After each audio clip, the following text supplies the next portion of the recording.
I'm going to show you how to find your Appdata folder and having this issue. I'm going to show you quickly.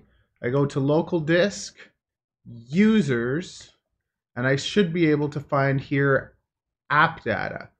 And now it's showing up, but it wasn't showing up before. So if you cannot get to this folder, what you're going to have to do is type in %appdata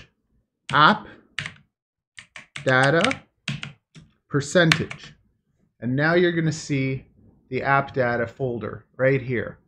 And then what you're going to do is you're going to go to properties, and this might be clicked as hidden.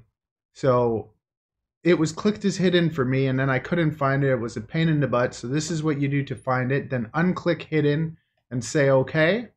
And then from there on, you will be able to go to users, user, and oh, Appdata is there. Okay? Hopefully that helped you. And now you have your Appdata folder. If you're interested in drones, I know this is totally random, probably helped you with a different issue, but this is my drone channel. Check it out, subscribe, and learn about FPV drones. They're drones that you can fly while wearing VR headsets, but here, just watch this video and you'll understand more. Hope that helped you. It was driving me nuts for a while. Smash the like button.